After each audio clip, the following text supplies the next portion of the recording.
Apa hadisnya? Ada. Ya. Yata'aqabuna fikum malaikatun bilail wa malaikatun bin nahar fayajtami'una fi salati subhi wa salati al-'asri fasa'adu ila Allah subhanahu wa ta'ala. Kalian itu akan diawasi, dicatat amalan oleh para malaikat. Maka malaikat siang dan malam berkumpul di waktu fajar dan asar. Maka mereka naik kepada Allah subhanahu wa ta'ala. Fayaqulu Allah ta'ala, ya, maka Allah bertanya kepada malaikat-malaikat itu. Allah maha tahu, jadi nggak nanya pun nggak tahu.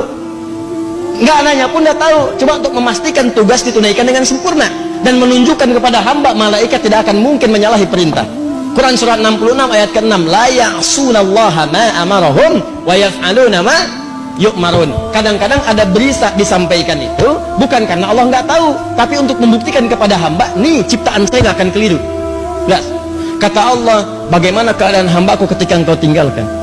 Kata malaikat, taraktuhu musalliya, saya tinggalkan dia dalam keadaan salat kalau sedang salat. Taraktuhu naima, saya tinggalkan dia dalam keadaan tidur kalau sedang tidur.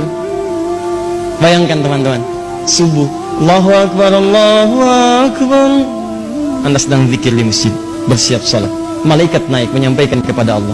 Allah katakan, bagaimana hambaku si fulan si Angga sedang apa? Sedang berzikir kepadamu ya Allah. Masya Allah. Bagaimana zikirnya? Sambil tidur ya Allah. Tidur. Zikir. Bagaimana keadaan hambaku si Hakam? Sedang salat ya Allah. Tinggalkan. Yang paling bahaya ketika sedang bermaksiat. Bagaimana keadaan hambaku ketika aku tinggalkan? Ketika engkau tinggalkan, ya Allah, dia sedang bermaksiat. Allahu Akbar. Anda bayangin aja lah, Anda aja disampaikan laporan pegawai menyampaikan kepada Anda, bos, maaf, saat kamu tinggalkan dia sedang dalam keadaan apa? Waduh Pak, dia sedang ngambilin aset perusahaan Pak. Pelan-pelan dia masukin tuh gini. Perasaan Anda bagaimana? Pecat dia besok.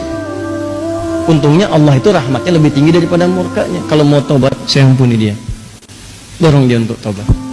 Nah itu subuh dengan asar. Kemudian yang kedua, setiap pekan.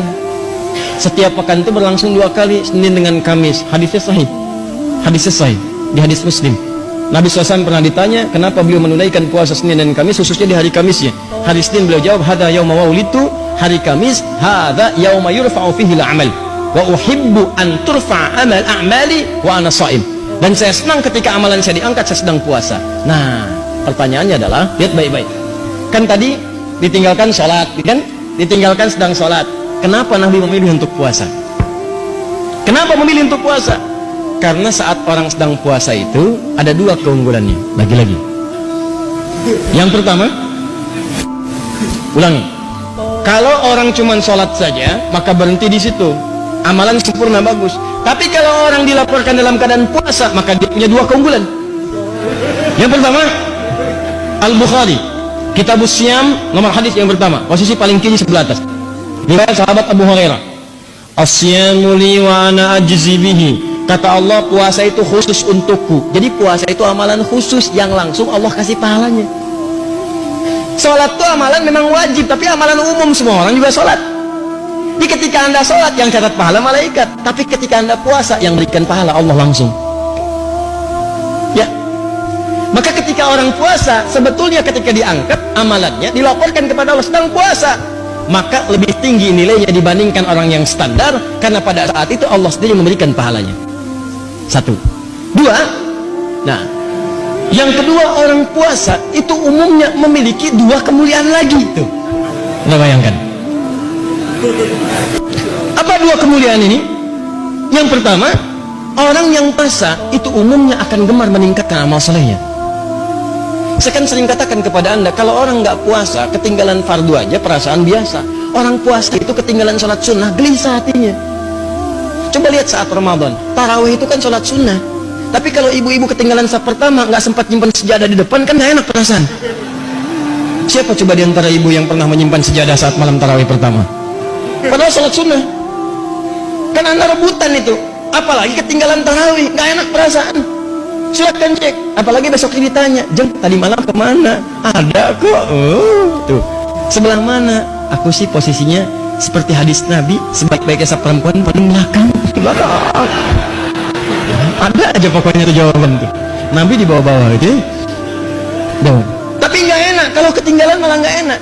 Orang kalau nggak puasa belum tentu punya kecenderungan baca Al-Quran, tapi kalau puasa pengennya tilawah, berbuat baik. Itu keunggulan yang pertama. Yang kedua, saya sering katakan orang puasa itu orang paling hebat yang bisa nahan maksiat. Orang puasa, silahkan cek, mabuk, bohong, berkata kasar, gibah, berhenti saat puasa. Silahkan cek, berhenti. Demi Allah saya katakan. Coba lihat, Anda mau nonton tayangan-tayangan yang buruk, yang gosip macam-macam, Anda palingkan tuh. Jam 5 ada tayangan gosip, Anda palingkan. Apa dimatiin? Biasanya ditonton. Enggak. Kenapa? Ntar habis maghrib. Habis maghrib habis tayangannya. Ya. Dia tinggalin dulu aja. Ya. Kenapa? Nggak mau dia batal puasanya. Maka orang puasa itu kemuliaan pertamanya meningkat ibadahnya, kemuliaan keduanya maksiatnya bisa dia tekan. Maka berkumpullah sifat-sifat mulia ini.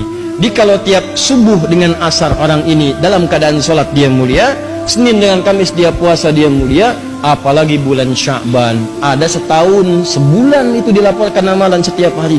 Kalau yang tadi itu kan maaf, kalau yang tadi tiap hari subuh asar, subuh asar. Yang kedua pekanan Senin Kamis, Senin Kamis.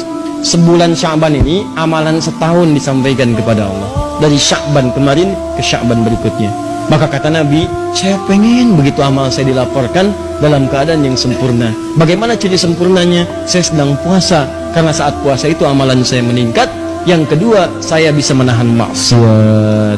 Tapi yang paling penting adalah persiapan Sya'ban itu adalah sebagai warming up, adaptasi menghadapi bulan Ramadan. Paham?